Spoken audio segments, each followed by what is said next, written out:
नमस्कार किसान साथियों, स्वागत है आप सभी का पुनः एक बार फिर से आपके अपने यूट्यूब चैनल किसान मित्र यूट्यूब चैनल में।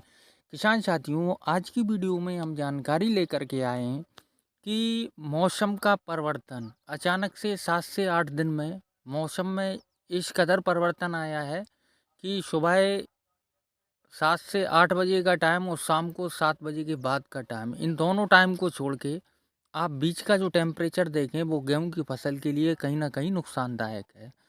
इन परिस्थितियों में हम गेहूं की फसल का किस प्रकार ख्याल रखें, कौन से फर्टिलाइज़र का उपयोग करें, किस तरह से सिंचाई करें जिससे गेहूं की फसल में अच्छा उत्पादन ले सकते हैं और गेहूं की फसल पर टेम्परेचर का गलत असर ना पड़े। तो किसान साथियों, आज इस वीडियो में हम कंप्लीट जानकारी आपको देंगे स्टेप टू स्टेप। लेकिन उससे पहले एक छोटी सी रिक्वेस्ट है, अगर आप चैनल पर नए हो तो चैनल को सब्सक्राइब करें जिससे आपको खेती संबंधित वीडियो मिलते रहें।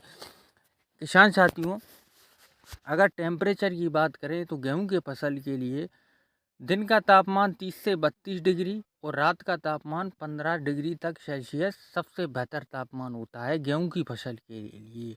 लेकिन अब हो क्या रहा है कि मौसम में एकदम एकाएक बदलाव के कारण गेहूं की फसल के लिए टेम्परेचर अनुकूल नहीं दिख रहा है। तो इन परिस्थितियों में हमें कुछ विशेष सावधानियां रखनी चाहिए। फरवरी महीने में तापमान में बढ़ोतरी के साथ गेहूं की फसल को बचाने के लिए किसानों को कुछ विशेष उपाय करने होंगे। अगर कृषि वैज्ञानिकों ने इस संबंध में कुछ महत्वपूर्ण सुझाव दिए हैं। सबसे पहले, दिन का तापमान 30 से 32 डिग्री सेल्सियस और रात का तापमान 15 डिग्री सेल्सियस के बीच गेहूं की फसल के लिए आदर्श माना जाता है। हालांकि यदि तापमान थोड़ा बढ़ जाता है तो कुछ हद तक फसल सहन कर सकती है, लेकिन जब दिन का तापमान 35 डिग्री सेल्सियस से अधिक हो जाता है तो गेहूं की फसल में कहीं ना कहीं बहुत बुरा प्रभाव पड़ता है। और ख़ासकर उन फसलों में जो फसल अंगेती, जिन किसान भाइयों ने अंगेती बोई थी, जिनमें बालियां निकलने चालू हो गई हैं, बालियां चलना स्टार्ट हो गई हैं, उन फसल में खासकर गेहूं के दानों पर बहुत नेगेटिव असर पड़ता है। तो किसान भाइयों, आपको करना क्या है? दूसरे बढ़ते तापमान के बचाव के लिए किसानों को आवश्यकता अनुसार आपको हल्की सिंचाई करनी है। सिंचाई मतलब आपको गेहूँ की फसल में हल्की सिंचाई करनी है, जल भराव ना हो कहीं, ये इस बात का विशेष ध्यान रखना है, क्योंकि जल भराव के कारण आपका गेहूँ गिर भी सकता है, पीलापन भी आ सकता है। तो जल भराव ना हो, आपको हल्की सिंचाई करनी है। और इसके साथ में आपको करना क्या है कि जब हवा चल रही है तो आप सिंचाई बिल्कुल भी न करें, गिरने का खतरा ज़्यादा रहता है उस समय गेहूँ की फसल में। तो किसान साथियों, अगर आप गेहूँ की फसल में हल्की सिंचाई करें, जिन किसानों के पास फव्वारा सिंचाई की सुविधा है वो दोपहर के समय जब तापमान सबसे अधिक होता है आधा घंटे के लिए फव्वारे सिंचाई कर सकते हैं। तीसरे, गेहूं की बालियां निकलते समय या अंगेती गेहूं में बालियां निकल चुकी हैं तो आपको करना यह है 0.2% पोटेशियम क्लोराइड का छिड़काव करना फ़ायदेमंद होता है, बहुत ही फायदेमंद होता है।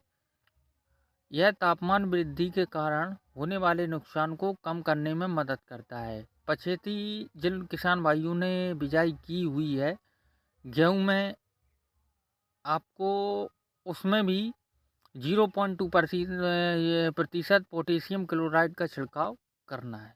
इससे आप ओवर हीट से अपनी गेहूं की फसल को आसानी से बचा सकते हैं। किसान साथियों, एक विशेष ख्याल हमें और रखना है।